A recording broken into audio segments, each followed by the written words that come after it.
Estamos de volta com mais um episódio do Senta Que Lá Vem Spoiler. Um episódio mais do que especial, porque vamos falar de um documentário que está causando muita coisa boa, mas acima de tudo, muita curiosidade sobre quem está assistindo Disclosure na Netflix. Coisa muito boa. A gente tem aqui o oráculo da sétima arte, Rodrigo Cunha. Fala, Cunha. Olá, meu Brasil querido, meus ouvintes, tudo bem com vocês? Temos aqui também o samurai do entretenimento, Rafinha Prada. E aí, Rafa? Fala, Sansa. Fala, Cunha. Tava com saudade de gravar já, né? Alguns dias afastados aí, mas que bom estar de volta. E com um episódio de uma série, de um documentário, cara, fantástico. E estamos com o time reforçado hoje, né? Porque, olha só, 3 caras brancos, cis, héteros, bobões e nerds para falar sobre Disclosure, tarefa muito rasa. A Bia Cioli, ela é antropóloga, pesquisadora em gênero, marcadores sociais da diferença, direitos e educação. É autora dos livros Diferentes e Não Desiguais, A Questão de Gênero na Escola, Além das Entrelinhas, a Lei Maria da Penha e o Trabalho Policial. Bia, seja muito bem-vinda. Muito obrigada, queridos. Muito obrigada a todo mundo que está ouvindo. Vamos lá. Muito bem. Temos aqui também a P. Chodowski. Espero que eu tenha acertado aqui o sobrenome.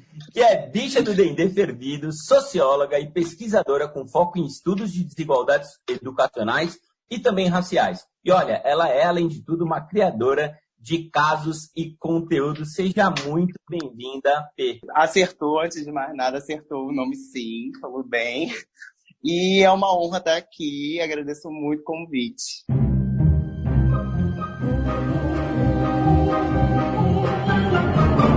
Senta, que lá vem spoiler.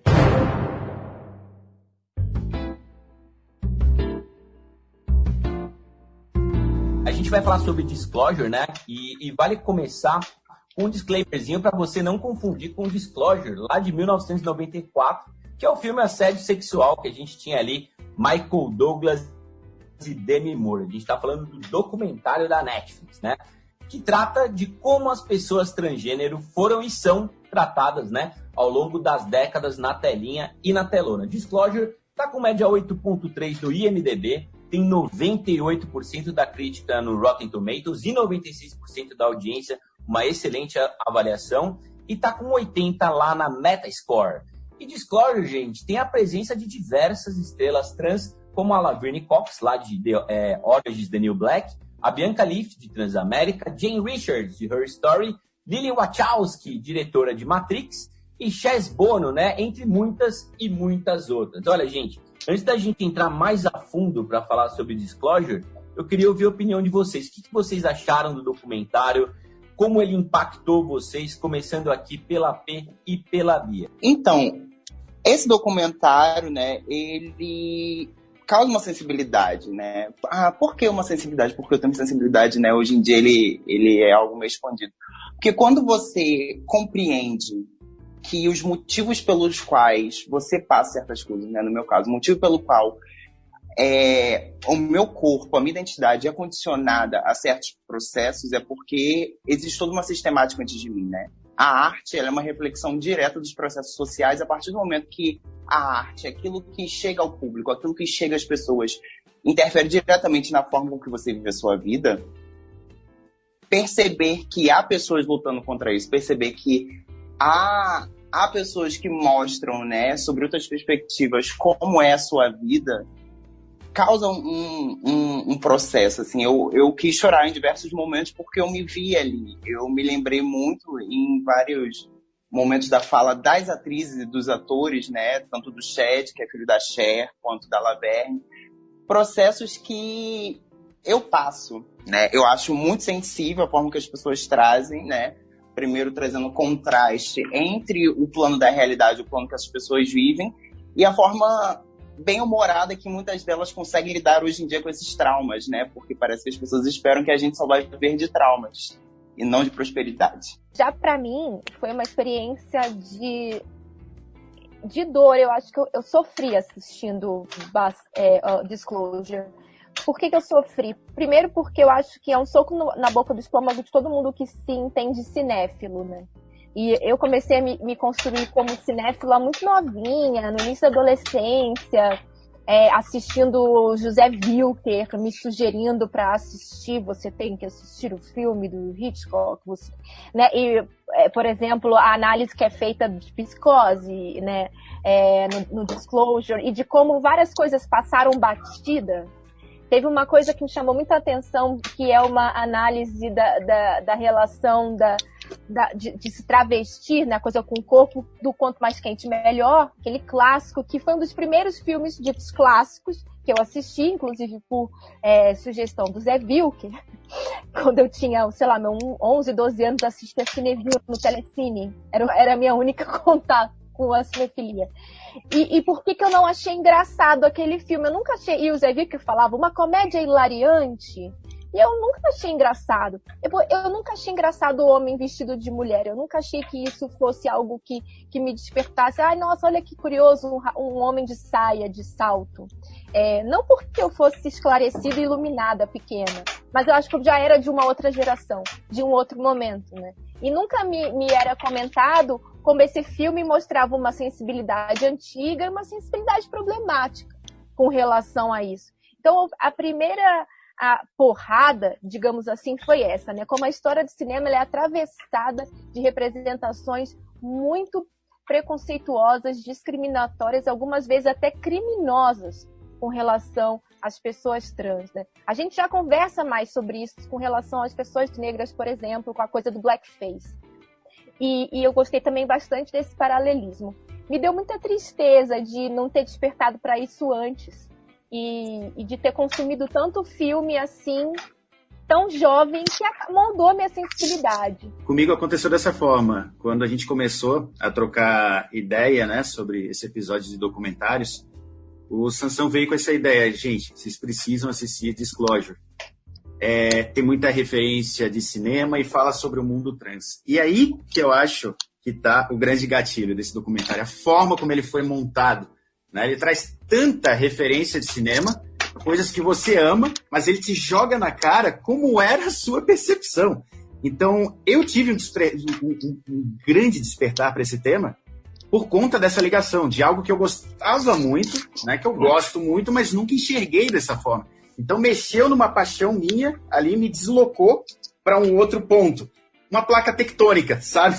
Rolou ali um terremoto e eu fui para outro lado, sabe? Eu olhei assim, caramba, como assim? Eu ria tanto de Ace Ventura, eu chorava de rir de Ace Ventura. E aí, eu tive aquela percepção do ator, né? Um dos participantes do documentário falando, né? Que ele já não gostava.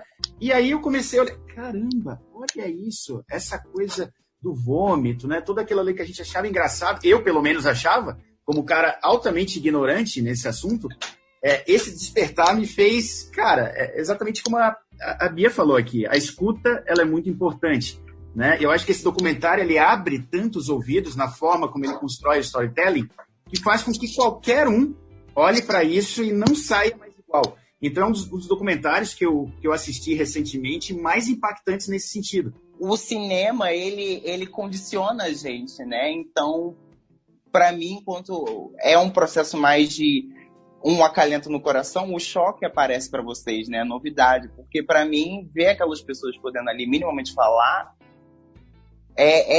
minimamente aquecedor, enquanto para vocês traz uma perspectiva do choque. E é interessante, né? Porque a vida é um grande choque, né? Na maioria das vezes.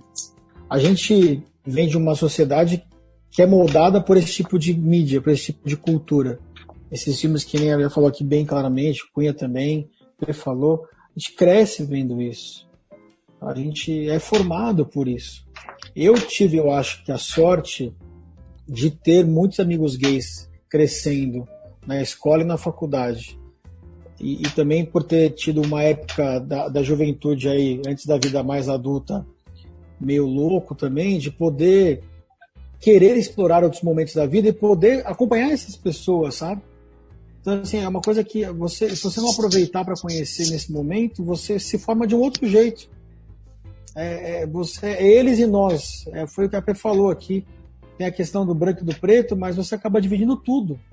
E esse documentário te faz lembrar certas coisas que talvez você tenha visto em algum momento da vida e simplesmente escolheu deixar de lado porque assim você foi formado. E eu não quero dar spoiler do documentário aqui, Mas é uma coisa que eu achei que a Netflix errou, é que a gente tem uma divulgação tão pesada de tanto filme ok na Netflix, tanta coisa produzida que ok, é dele, produção própria, mas não tem uma divulgação do Disclosure. Se não fosse pelo Sansão trazer para nós aqui a pauta depois do Liguei Já, o Disclosure ficaria ali com uma daquelas joias escondidas. Gostaria de abrir aí esse episódio de forma bem didática mesmo, para quem está nos ouvindo hoje, nesse episódio para lá de especial. Eu já queria perguntar aqui para a Bia. Bia, você que é uma das autoras do livro Diferentes e Não Desiguais, a questão de gênero na escola, você pode explicar para a gente o significado de cis e trans, tá? E principalmente a diferença entre identidade de gênero e orientação sexual? A gente costuma dizer que o que faz de alguém homem e mulher é uma construção biopsicossocial. É lógico que o corpo, ele importa, o corpo, a genitália, os cromossomos e os hormônios fazem parte dessa construção, mas eles não são definidores, eles não são inescapáveis, né? A gente também é construído pela mente, pela psique, de tudo que nos torna humanos internamente, do ponto de vista psíquico-emocional, e também pela sociedade. Nós somos animais sociais. Então, uma pessoa trans é uma pessoa que alguém olhou lá no ultrassom, ou quando nasceu, a genitália e tudo mais, falou, é um menino, é uma menina, e criou uma série de expectativas sobre comportamento, sobre quem essa pessoa ia ser, mas a forma como essa pessoa se entende, como ela vive a experiência dela, ela vive a experiência dela de gênero, a identidade de gênero, a partir do gênero que não é aquele atribuído à sua genitália, né, ao seu corpo. E a pessoa cis é aquela cuja identidade de gênero encontra esse corpo, esse aparato biológico. Já a orientação sexual, que uma coisa não tem nada a ver com a outra, tem pessoas cis homossexuais, pessoas cis heterossexuais, pessoas trans homossexuais, pessoas trans heterossexuais. A orientação sexual é por quem a gente sente desejo, por quem a gente tem vontade erótica de interação. E é importante lembrar, né, na sigla LGBTQIA, que também tem as pessoas intersexo, que antigamente costumava ser chamado de hermafrodita, que é um termo que caiu em desuso, então, por favor, né, quem ainda utiliza sem saber, vamos abandonar, porque é um termo que vem do grego Hermes e Afrodite, tanto homem quanto mulher.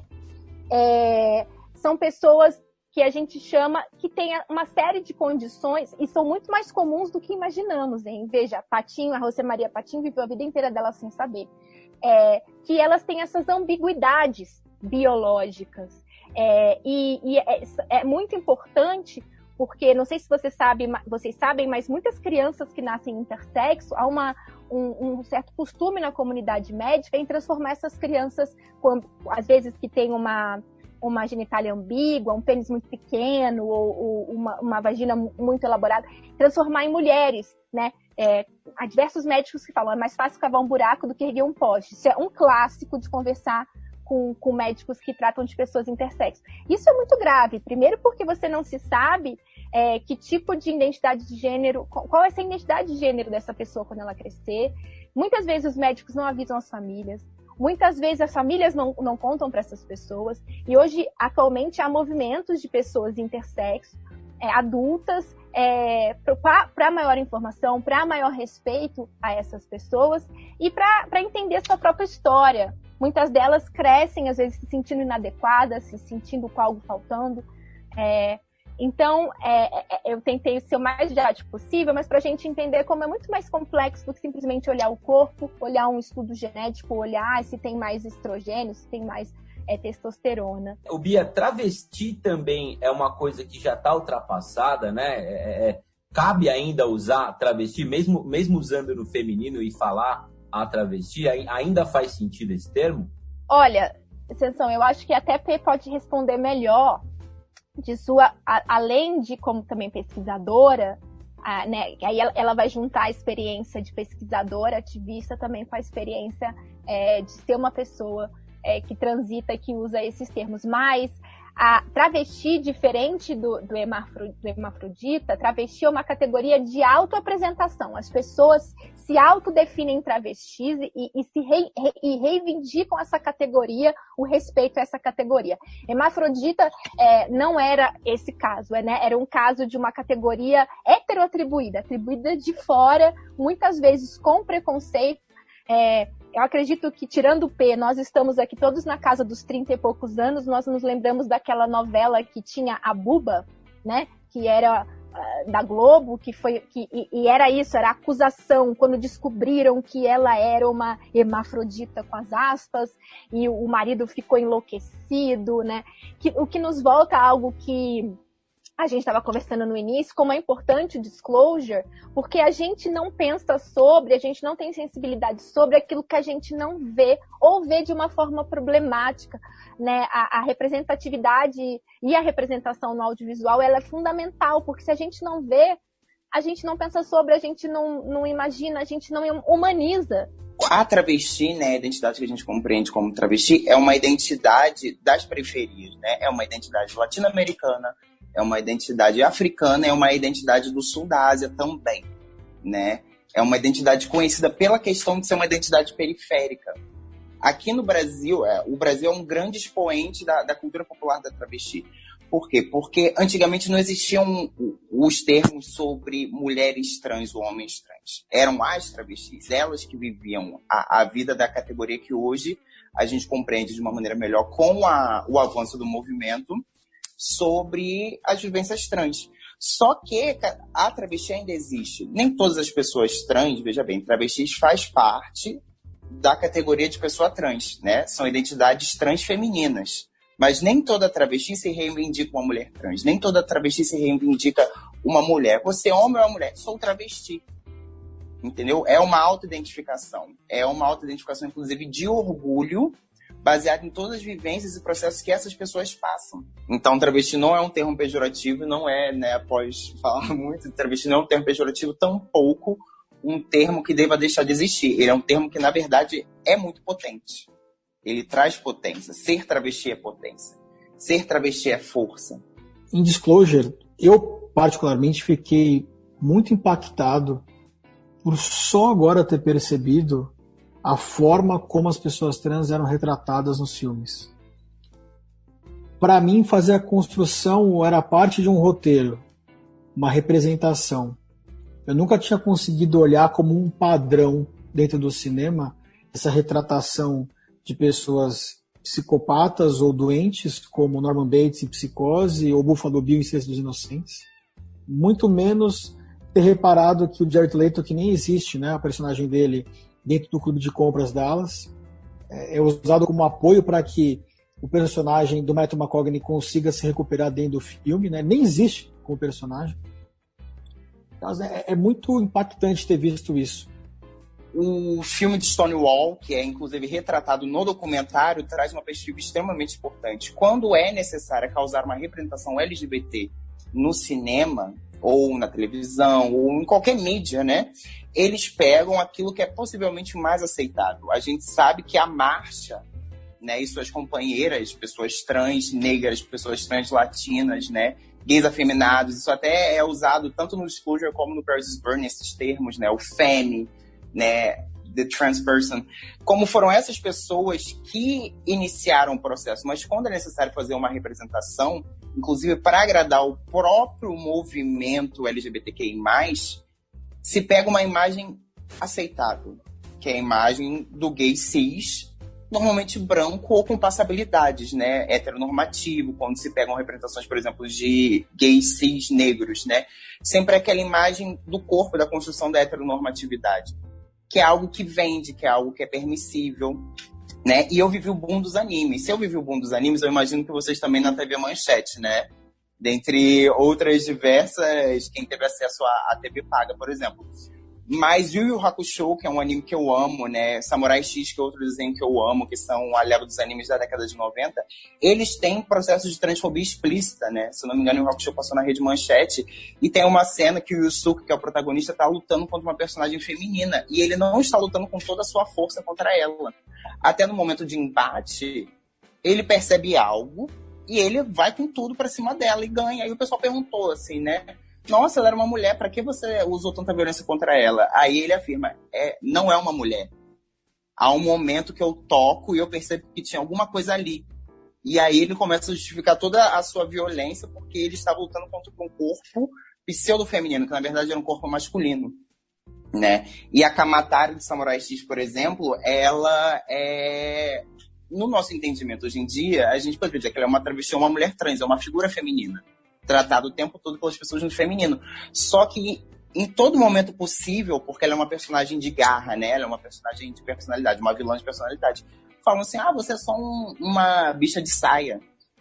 Inclusive os companheiros dela falam isso, sabe? E isso moldou a minha infância. E pra mim isso era super natural. Quando eu fui rever Samurai X, né? Agora, todo ano praticamente eu revejo, porque por ser um anime histórico eu acho muito interessante. Mas toda vez que chega na parte dela, dói. Entendeu? Dói ver que quando eu era menor eu achava isso algo aceitável. E que hoje em dia fere diretamente a minha existência, fere diretamente a minha personalidade de diversas pessoas que estão ao meu redor, né? Bia, eu achei muito interessante essa questão que você trouxe da Jenner ser republicana lá nos Estados Unidos, né? Porque há pouquíssimo tempo a gente teve as eleições presidenciais no Brasil, 2 anos atrás, mais ou menos, onde muitos gays, né, declararam voto no Bolsonaro, né? E a gente tá falando aqui de um podcast, gente, que chuta mais de canhota do que de direita, tá? Então eu fico até confortável de colocar dessa forma, mas opiniões contrárias também são super bem-vindas. Então teve muita crítica a gays que votavam no Bolsonaro, aos negros que votaram no Bolsonaro. Pô, ele é um cara que é racista, ele já demonstrou isso várias vezes, ele é homofóbico. Ele demonstrou várias vezes. Não é porque ele tá colocando o Hélio Negão pra ir com ele... O Hélio Negão, vou repetir aqui. Pra ir com ele de baixo a cima, nos lugares, né? Na época que a gente tinha ali as passeatas, carreatas, etc. Que ele é um cara que passa a apoiar os negros e os gays, né? Mas a crítica foi muito grande. Então, eu acho que é muito importante também a gente entender todo o LGBTQIA+, etc., como pessoas que têm suas próprias vontades, né? Não estou fazendo nenhuma defesa dos republicanos nem do Bolsonaro, né? Mas a gente não pode estereotipar também desse lado. Você concorda com isso, Bia? E eu acho que isso é uma questão que mostra o limite da própria experiência. Não é porque uma pessoa é mulher que ela está comprometida com a bandeira, com pautas de ampliação de direitos das mulheres. Não é porque uma pessoa é LGBT que ela está comprometida com a ampliação de direitos, com a garantia de dignidade, integridade e uma vida minimamente digna para pessoas LGBT. Aliás, tem uma professora da Unicamp, que é a Regina Facchini, ela tem um livro muito interessante chamado Sopa de Letrinhas, em que ela vai contando a história dos movimentos pelos direitos LGBT no Brasil, né? Quando a primeira vez que eu fui na parada LGBT, eu tinha 16 anos, era parada GLS, não sei se vocês lembram, né? Esse era o termo, né? E como isso vai se transformando, e o que significa isso. E é importante lembrar que muita gente da sigla LGBT é transfóbica, inclusive, né? Muita pessoa L e G é transfóbica, sobretudo G, né? Quantas pessoas, e eu mesma, né? Quantos caras que se identificam como homossexuais não falam, eu não gosto de quem dá pinta, eu não gosto de quem é afeminado, eu não gosto de bichinha, né? Bom, você pode ter a sua preferência com quem você quer namorar e para quem você quer ser, mas você não pode ter preferência para quem é sujeito de direitos. Sujeito de direitos somos todos, né? Então você pode falar, eu não me atraio por isso, mas não querer reconhecer como alguém que tem todo o direito de existir coletivamente, de ter a sua integridade respeitada e suas formas de vida garantidas, você não pode fazer isso. Então, dentro do próprio movimento LGBT, ou da própria sigla LGBT, você tem gente que vai falar coisas extremamente preconceituosas com relação à própria sigla que supostamente representa. Então, só você fazer parte desse grupo não é uma garantia que você está comprometido com os direitos desse grupo. E, de certa forma, isso tem sido bastante usado por partidos e grupos conservadores, né? Nós temos um negro aqui na Fundação Zumbi dos Palmares, mas que nega toda a pauta de expansão de direitos, de garantia de direitos para a população negra no Brasil, que é contra cotas, por exemplo. A experiência é um elemento importante, o olhar das pessoas que são atravessadas por essa vivência é importante a gente ver no Disclosure como faz falta, por mais bem intencionado que a gente seja, quando a gente é cis, querer contar uma história, mas a ausência de ter vivenciado determinadas questões, mas só a experiência não garante que você está atrelado a uma pauta progressista, de jeito algum, pelo contrário. Pegando carona, num comentário do Rafa, e atrás, que trouxe o Jared Leto, né? É legal a gente lembrar, né, que ele viveu a Rayon em Clube de Compras Dallas e venceu o Oscar lá em 2014. E trazendo aí para esse espectro, a gente tem também ali o caso da Hilary Swank, né, atriz cisgênero, que viveu uma trans lá em Meninos Não Choram, né, que também levou o Oscar. Dá para a gente lembrar também de casos mais recentes, como Ed Redmayne, que também, né, teve uma atuação ali bem interessante em Garota Dinamarquesa, né, não sei se vocês lembram ali de 2016. Como é que vocês enxergam essa questão de atores e atrizes que não estão em seu lugar de fala, interpretando pessoas trans? Porque há quem diga, né, que o ator ele está ali para interpretar e não precisa ser, de fato. Né? Que se fosse assim, né, tem muita gente que defende isso, eu ouço muito essa questão. Se fosse assim, teríamos que ter atores homossexuais interpretando homossexuais, por exemplo. É um discurso que eu vejo, existe muita tensão nisso. Como é que vocês enxergam isso?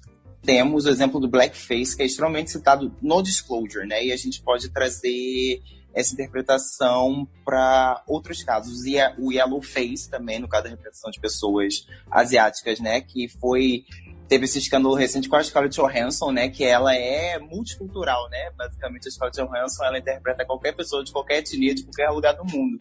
Quando ela interpretou a protagonista de Ghost in the Shell, que é uma animação japonesa, né? A maioria dos personagens são com alguma ascendência asiática, quando não necessariamente japonesa. E a protagonista, no meio de tudo aquilo, é uma mulher norte-americana branca, né? Então, isso é um grande exemplo. Não que, assim, eu acho que, eventualmente, na construção de um papel, alguma coisa, pessoas, né, heterossexuais podem, eventualmente, interpretar, por exemplo, papéis LGBTs. O problema é quando você só tem pessoas heterossexuais para interpretar todos os papéis, né? Da mesma forma que a gente compreende a demanda e a necessidade de que o espaço seja plural, ao ponto de que não seja necessário pintar ninguém para interpretar pessoas negras e pessoas indígenas, né? Fazer maquiagens para afinar os olhos ou mudar os traços dessas pessoas, para que elas se possam passar por pessoas, né, amarelas ou asiáticas, dependendo da forma que a pessoa classifica. Gente, pelo amor de Deus, entendeu? Da mesma forma, quando a gente estava falando agora, que pessoas trans, elas são múltiplas. Pessoas LGBTQI+, no geral, elas são múltiplas. Elas têm filiações políticas, elas têm outras diversas características, entendeu? Descendências familiares, aspectos culturais. E elas são múltiplas e elas podem estar na arte, elas já estão na arte, elas já estão ali. Só que quando você vai pensar em representar essas pessoas, são para lugares específicos, em situações específicas, né? O quanto pessoas trans que poderiam estar interpretando qualquer outro papel, inclusive de detetives, inclusive de protagonistas, entendeu? Pares românticos nas novelas das 8, elas só aparecem para interpretar a pessoa trans que vai morrer ou que tem um problema, entendeu? E aí, quando você vai botar isso na grande mídia, você pega pessoas cis, muitas vezes que não são nem parte da sigla LGBT, homens heterossexuais, mulheres heterossexuais cis, para interpretar pessoas LGBTs, né? Em especial pessoas trans, que é o caso da Garota Dinamarquesa, né? Que é o caso do Jared Leto em Clube de Compras Dallas, entendeu? Que é o exemplo de diversos momentos. Lembra, para trazer mais uma vez para a teledramaturgia brasileira, o caso da Ivana Ivan, na Força do Querer, que foi interpretado por uma mulher cis, entendeu? Existem atores trans, existem atrizes trans que podem representar esse papel. Nós tivemos recentemente a Linda Quebrada interpretando uma gata trans no Segunda Chamada, né? Só que para além de um papel caricato de uma pessoa trans, trouxe uma outra representação real, entendeu? Um arco digno à representação de uma pessoa trans dentro de um contexto importante, que é o debate do ensino noturno, que é uma outra subjetividade. Mas, na maioria das vezes, seria só um caso, sei lá, sabe, por exemplo, o papel da Bebel, que a gente teve, né, da Camila Pitangui, a icônica Bebel. E hoje em dia eles poderiam botar uma pessoa trans para interpretar isso, porque para eles é um retrato minimamente fidedigno da realidade, né? Se a gente lembrar aqui de Uma Mulher Fantástica com a Daniela Vega, que inclusive ganhou o Oscar de melhor filme estrangeiro. Acho que foi a primeira vez que a gente viu nos últimos anos aí no circuito mundial, com grande destaque, um filme que ganha prêmio protagonizado por uma pessoa trans. Ou seja, você consegue sim criar boas obras de arte sem caracterizar a pessoa, como a gente está acostumado a ver tantas vezes por aí. E voltando um pouco até para o Disclosure aqui, se a gente lembrar da Candice Kane, né, que participa de Dirty Sex Money com o Billy Baldwin, tem uma passagem no Disclosure que ela conta que ela juntou todos os amigos dela para poder... eu vou ser a protagonista numa série de TV. E na primeira fala dela, os caras engrossaram a voz dela na edição. E ela estava fazendo papel de mulher naquela série, ele não tinha esse papel de trans, e eles não conseguiram evitar, mesmo sendo convidada para fazer aquele tipo de papel, que ela fosse estereotipada, utilizando nesse caso a voz dela.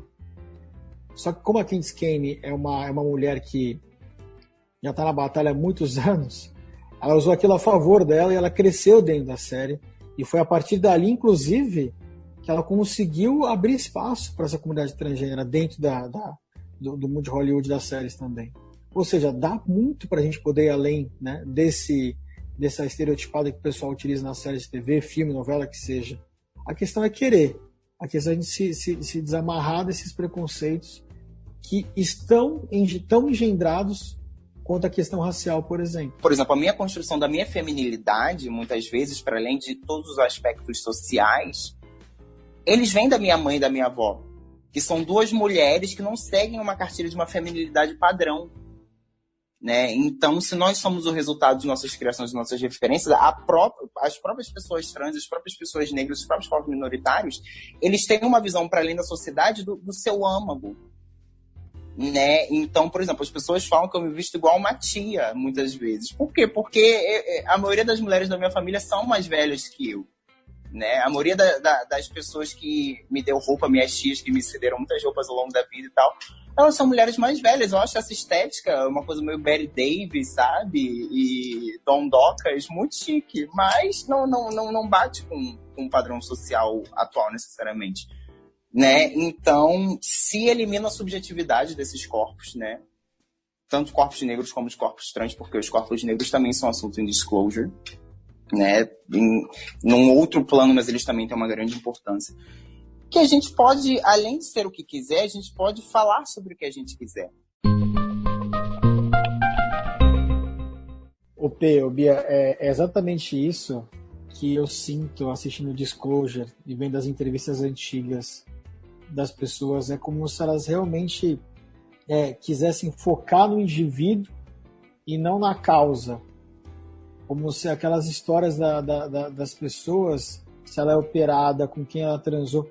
Eu cansei de ver entrevista com o Lafon, das pessoas querendo saber dele, com quem ele tinha transado no meio do futebol. Quem eram os jogadores com quais ele teve caso? Como se aquilo fosse mais importante do que ele mesmo, do que a formação dele. Um paralelo que a gente pode fazer aqui, muito legal, é com o pessoal do documentário do Walter Mercado. O Walter Mercado tem uma história de vida e de cultura que eu tenho certeza que 99% das pessoas que assistiram o documentário não tinha ideia da formação cênica e cultural dele. Ele não era um cara que inventava horóscopo só. Ele tinha estudo. Só que a gente acaba focando tanto na pessoa e esquece da causa. E até vou aproveitar aqui essa deixa para perguntar para vocês duas. A gente tem uma série nossa que é focada na luta antirracista negra, preta. E uma coisa que os nossos convidados sempre batem na tecla é quanto o movimento dos Estados Unidos antirracista é vencedor hoje, mesmo sendo só 12% da população, o quanto eles conseguiram avançar nos últimos 100 anos. Obviamente que o caso de George Floyd, a coisa explodiu, mas o Plínio, que foi um dos nossos entrevistados aqui, me deu um tapa com luva de pelica quando eu perguntei para ele se essa luta tinha vindo para ficar agora. Ele falou: Rafael, eu não sei para você, mas para mim essa luta nunca acabou. Então, assim, lá é vencedora e contínua. Em Disclosure fica claro que isso tem avançado um pouco. A Bia citou esse otimismo dentro do documentário de que as coisas estão melhorando, e é realmente que a gente tem essa compreensão do documentário. Dá para traçar um pouco do paralelo com o Brasil, desse avanço da luta trans também? Como tem acontecido nos Estados Unidos, com cada vez mais séries focando. Existe esse caminho aqui? Nós temos como sociedade o costume de pensar a história em termos unidirecionais, né? Ou se está progredindo em direção ao progresso, ou se está regredindo, né, em direção ao passado. E quando a gente olha para a realidade, ela é muito mais pendular e muito mais complexa, de trânsitos de vai e vem e de ambiguidades e ambivalências. Eu acho que ninguém está caminhando unidirecionalmente em direção a só conquistas positivas. Então, nem os Estados Unidos, apesar do tom demasiadamente otimista e alegre do final do Disclosure, que é uma coisa comum na linguagem cinematográfica dos Estados Unidos, né, de te deixar uplifted, né, um pouco mais otimista. Não é nenhuma crítica que eu estou fazendo, é só uma observação. Mas tampouco lá, que tem como presidente Donald Trump, e o que significa ser uma pessoa trans no sul dos Estados Unidos, o que significa ser uma pessoa trans no Texas, né? É totalmente diferente de você ser uma pessoa trans na Califórnia, em Los Angeles. Você nos Estados Unidos quiser ser uma mulher negra trans e você quer ser astronauta. Isso é uma possibilidade? Está no campo da possibilidade? Então, é importante quando a gente pensa com relação, a gente como sociedade, né, pensa em relação à pauta de direitos e de garantia de condições de vida, de qualidade de vida e de que a vida exista, né, que a gente sempre lembre disso. A história caminha de forma pendular, ela é ambígua, ela é ambivalente, nenhum direito está garantido, de ninguém, né? Nenhum direito é dado, todo direito é fruto de luta e nenhum direito está garantido. Todos os direitos que possam parecer mais naturais, mais normais, para quem já tem acesso a eles, o que não é o caso das vidas e dos corpos trans, pode ser retirado, pode estar em risco o tempo inteiro. E enquanto não for todo mundo que tem direito a existir, a gente não pode parar coletivamente. Recentemente, Lily Wachowski, que dirigiu aí com o irmão o primeiro Matrix lá de 1999, né? O único que realmente é bom, falou sobre o filme ser uma grande alegoria sobre a aceitação de uma identidade própria. A gente pode ver que no filme, inclusive, o Neo, personagem do Keanu Reeves, né? Ele rejeita o nome imposto a ele. E também a personagem Switch, ela tem gêneros diferentes, né, dentro e fora da Matrix. Então, basicamente, é uma história sobre transição e aceitação, né, confirmado, né, esse fato foi confirmado pelos diretores mesmo. Só que na época, né, lá em 1999, não era possível revelar que isso era de fato o cerne ali do filme, porque o mundo corporativo ele não estava preparado. Então a gente vê uma certa evolução nesse sentido. Mas, como a Bia e Pi falaram muito bem aqui, ainda há muito o que lutar. É bom a gente lembrar que há poucos dias aí a gente teve uma polêmica de grande repercussão, o Tami sendo homenageado por uma marca aí com o tema de Dia dos Pais. É complicado, né? O Brasil ele naturaliza 1.000 mortes por Covid diariamente. A gente naturaliza aí também crianças mortas nos morros, naturaliza centenas de quilômetros de florestas incendiadas, mas parece que a gente não tem a capacidade de aceitar né, o que é diferente das nossas crenças, né? As pessoas têm essa grande dificuldade. Então, eu gostaria de ouvir de vocês aqui, como é que vocês veem isso, essa dificuldade? O que acontece? Eu não sei se vocês acompanham os memes, né? Mas tem uma imagem muito legal na internet que é 2 fotos do Lula Molusco do Bob Esponja, né? Uma ele dormindo, logo em seguida ele de olhos abertos. E postaram no Twitter uma vez uma coisa muito ótima, assim. A imagem do Lula Molusco dormindo era Deus durante a escravidão, né? Todo o processo de colonização e escravidão. E aí o Lula Molusco, né, abriu nos olhos falando: Deus, quando vê a luta dos direitos civis e os direitos LGBTs.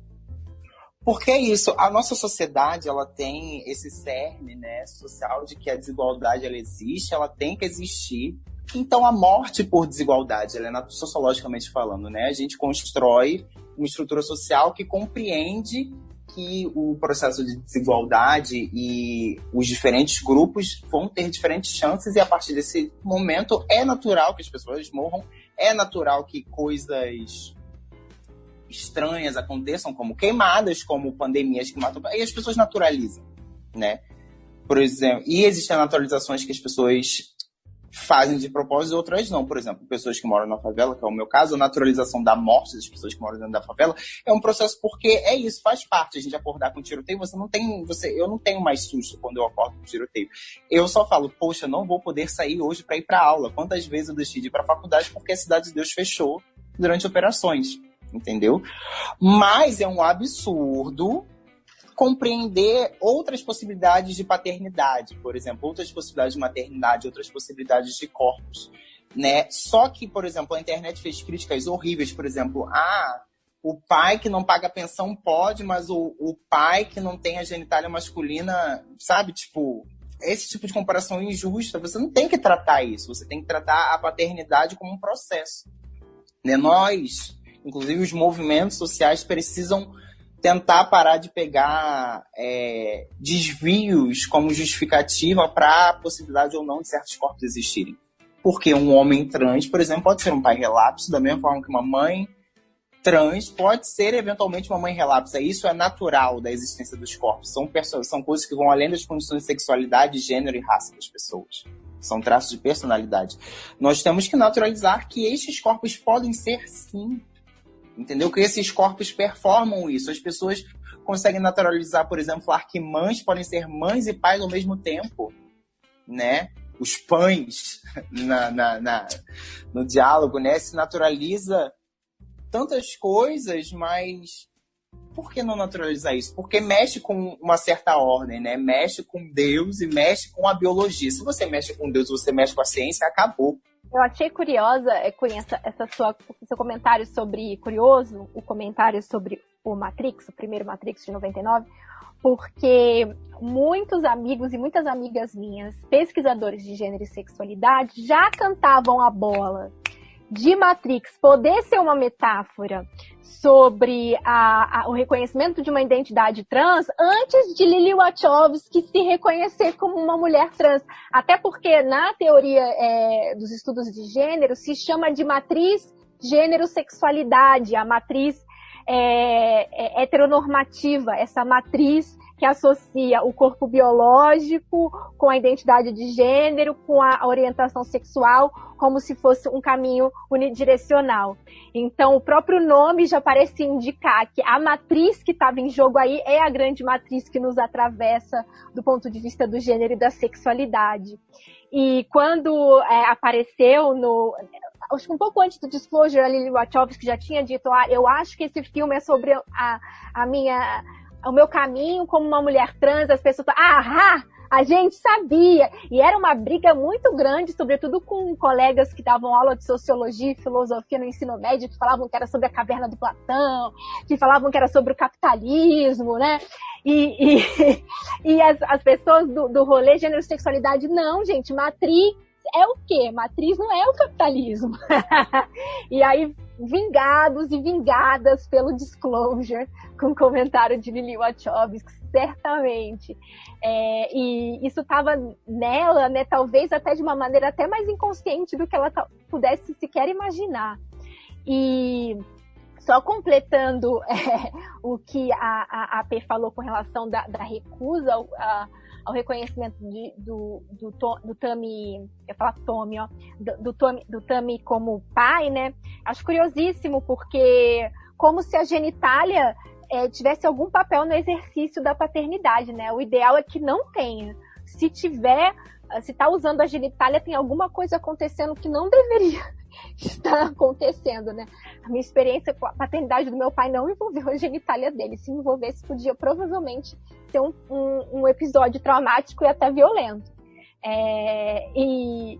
Mas mostra a dificuldade de reconhecer que a gente não é regra para medir os outros, que a nossa experiência não é uma experiência única, não tem que ser usada como padrão. Mas, sobretudo, mostra a dificuldade de reconhecer a identidade de gênero com as quais as pessoas se reconhecem, né? São comentários transfóbicos, acima de tudo, né? São comentários que recusam a identidade daquela pessoa. Estão reconhecendo o fato do Tami ser homem. Não querem dar para ele esse reconhecimento. Só que esse reconhecimento dele já é você que é transfóbico. Se vocês assistirem Disclosure, gente, vocês vão ficar surpresos com a quantidade de atores e atrizes, homens trans e mulheres trans, em diversas séries e filmes que vocês assistiram e não tinham a menor ideia. Tá? É uma surpresa mesmo. Vale a pena assistir por causa disso também, porque vai abrir a sua cabeça. E eu diria até mais, pessoas que têm um preconceito mesmo com relação a pessoas trans vão ter um tilt na cabeça. Se você é preconceituoso, está ouvindo o nosso podcast para poder conhecer um pouco mais, você gosta de um ator ou de uma atriz que é um homem trans, uma mulher trans, e descobrir isso no Disclosure, vai ser um enorme passo para você começar a se reconhecer e começar a dar esse espaço que a Bia e a Pia estão falando aqui para a gente. Né, Sansa? É isso aí, Rafinha. Ó, a gente já trouxe várias dicas, né? Principalmente a Pia e a Bia durante o episódio, mas sempre no final dos nossos episódios a gente abre um espaço para os convidados e também para a família que sinta que ela vem spoiler. Aliás, somos todos família. Trazerem suas dicas, né? De filmes, documentários, séries, de repente cantores, cantoras, enfim. Espaço aberto para vocês trazerem suas dicas, começando pela P. O que você trouxe para a gente hoje, P? Meu Corpo é Político, né? De 2017, se eu não me engano. E O Bicho é Travesti, né, que trata da questão da Linda Quebrada, todo o seu processo artístico e tal. E, assim, uma coisa que me entristece é o fato de que há uma ótica localizada mais sobre filmes que tratem sobre o processo trans feminino na grande mídia do que o masculino. Não um privilégio e muito menos, tipo, um favoritismo. Mas, talvez, por uma questão de uma estrutura patriarcal, a construção da fuga de uma masculinidade para a construção de uma feminilidade chame mais atenção aos olhos, né, de quem gosta de produzir essas coisas, porque sabe que chama muitas vezes mais atenção, né? Coisa que, na vida prática, a gente sabe que não, quando a gente vê o que aconteceu com o Tami, por exemplo. Mas, por uma referência musical, né, existem muitas travestis produzindo música, né? Muitos corpos trans masculinos e femininos produzindo música. E eu gostaria muito de trazer a palavra da travesti pastora, né? Que é a Aventura Profana, né? Ela lançou um EP semana passada, inclusive, assim, que é Traquejos Pentecostais para Matar o Senhor. E é incrível porque é uma perspectiva bíblica, ela canta como se fosse uma daquelas cantoras de igreja evangélica, sabe? Um gospel maravilhoso, só que ela traz a perspectiva da construção da identidade travesti a partir disso. E, além de tudo, ela é artista visual também, né? Tem obras dela, imagens dela no Instituto Moreira Salles, que sofreram ataques transfóbicos essa semana na página oficial do Instituto Moreira Salles, inclusive, né? Então, eu deixo essa grande dica para vocês. Olha, eu fiz até uma listinha. Eu tinha colocado Bicha Travesti e tinha colocado Meu Corpo é Político. Então, já que P já falou tão belamente, vou falar de outros, né? A gente mencionou muito Paris is Burning, que é um documentário dos Estados Unidos da década de 90, feito por uma cineasta mulher, uma mulher lésbica, inclusive, branca, a Jenny Livingston, que é sobre esse cenário dos balls, de disputas de performatização de gênero, digamos assim, entre pessoas entre homens, sobretudo homens trans, mas também tem drag queens em Nova York nos anos 80. É um documentário fundamental, um documentário que ganhou prêmios e foi escolhido, inclusive pela Biblioteca do Senado americano, como uma das principais obras com importância sociopolítico-cultural, estética. Então está lá na Biblioteca do Senado. Também acaba abordando questões como racismo, como as dificuldades socioeconômicas vividas pelas pessoas trans, a epidemia LGBT de HIV/AIDS, violência policial, a apropriação feita por uma cultura mainstream que depois, né, não retorna para essas pessoas como uma melhora da qualidade de vida, né? Por exemplo, que é o caso que acontece com a dança Vogue, que a Madonna leva para sua obra no início dos anos 90, tá tudo lá em Paris is Burning. Eu acabei percebendo como, na maior parte dos casos, são documentários, né? O que mostra a dificuldade mesmo do audiovisual ficcional de lidar com esses assuntos, né? Eu comecei a procurar e eu vi que a minha lista ficou... eu gosto de cinema documental, não é um problema. O problema é que só consegui achar realmente cinema documental. Outro que está no Netflix, o Paris is Burning está lá, se eu não me engano. Não sei se já saiu, mas é A Morte e a Vida de Marsha P. Johnson, que a P já mencionou, que era uma mulher trans, uma negra, também drag queen, prostituta, modelo do Andy Warhol, que foi uma figura fundamental, catalisadora assim, dos primeiros anos da luta LGBT por direitos nos Estados Unidos, figura central ali na revolta de Stonewall, em 69, fundadora da Gay Liberation Front. É um documentário que também coloca o dedo nessa ferida de um movimento LG cis, como disse a P, né? E brasileiros, né, filmes brasileiros, tem um filme da Leandro Leal, um documentário que é o Divinas Divas, sobre as travestis da década de 60, que é um filme muito sensível, muito interessante. Sobretudo tem a figura da Rogéria, né, que se apresentava como a travesti da família brasileira. E aí a gente pensa um pouco, ela era branca, ela, né, performatizava um certo tipo de madame, o que isso significa, mas também mostra a ambivalência da sociedade que gostava bastante dela, né, também da Rogéria. Deixa eu ver aqui. Tem um curta que está inclusive disponível facilmente um curta média-metragem chamado Amanda e Monique, que é um documentário também sobre travestis e sobre pessoas trans no Cariri paraibano. E é bastante interessante porque faz com que a gente perceba as pessoas trans também atravessadas por outros marcadores sociais da diferença, classe, raça, onde estão localizadas, o que é ser uma pessoa trans no Cariri paraibano, né? E por último, para contemplar o I, né, do LGBTQI+, é um filme argentino da Lucia Puenzo, chamado XXY, não sei se vocês já assistiram, um filme que fez bastante barulho em meados dos anos 2000, um filme de 2007. É um filme com Darín, como quase todos os filmes argentinos, o que não é ruim, adoro, inclusive.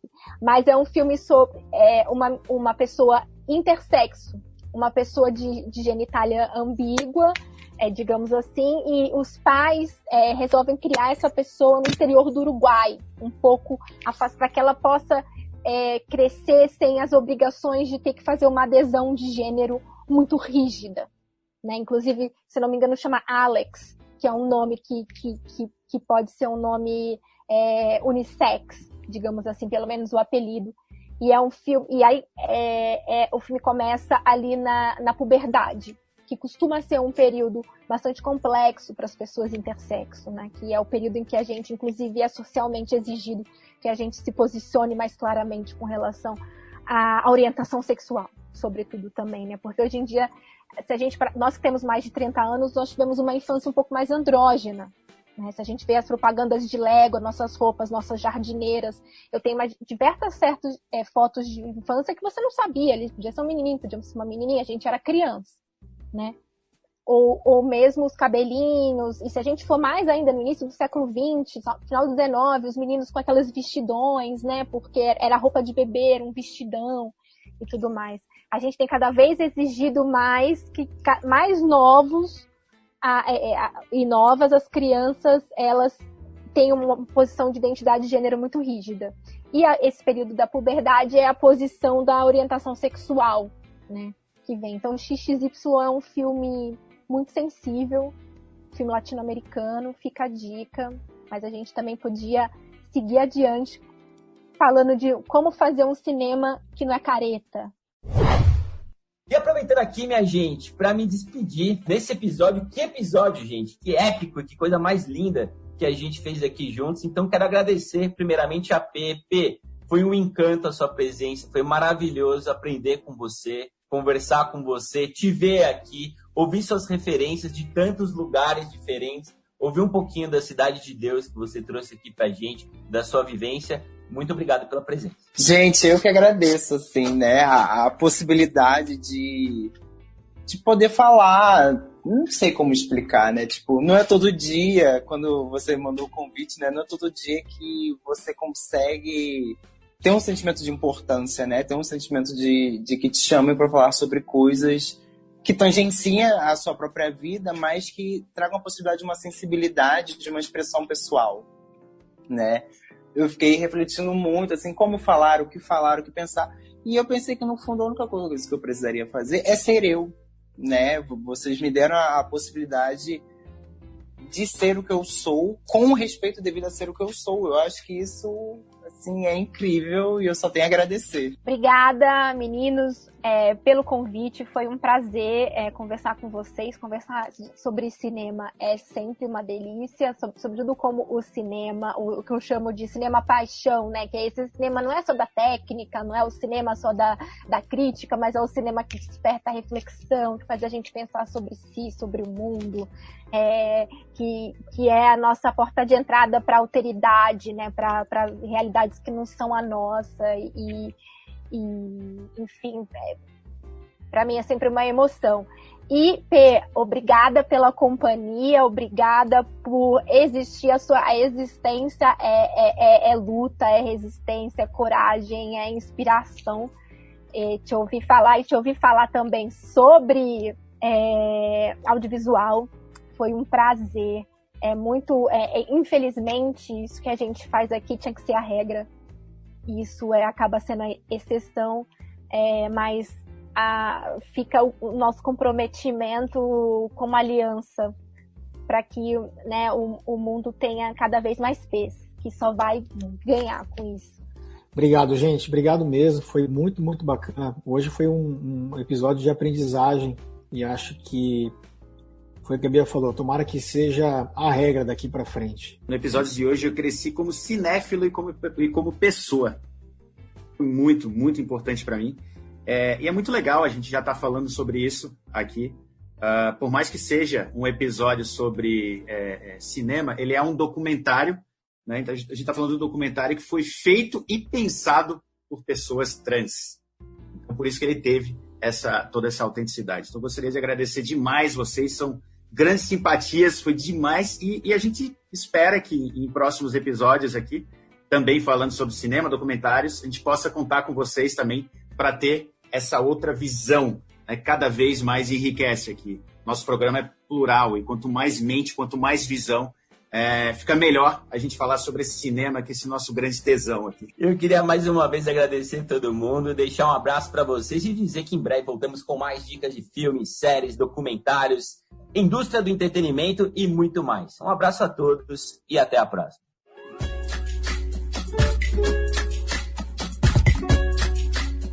Olha, queria dizer que é uma honra e um prazer ter você aqui na nossa casa. O Senta Que Lá Vem Spoiler é um podcast que fala sobre artes e entretenimento. Cinema, séries, documentários e novidades na telinha e na telona. É isso aí, se você se interessa pelo tema, aproveite para se inscrever em nossos canais e receber em primeira mão os episódios que lançamos todas as semanas. Então é isso. A gente está no Spotify, Deezer, Apple Podcasts e Google Podcasts. E a gente também está nas redes sociais. Estamos nas redes sociais, basta digitar nossa sigla SQLBS de Senta Que Lá Vem Spoiler, que você nos encontra no Facebook, no Twitter e no Instagram. Siga, comente e compartilhe. E lembre-se, coloque seu fone, aumente o volume e senta que lá vem spoiler. B on the B.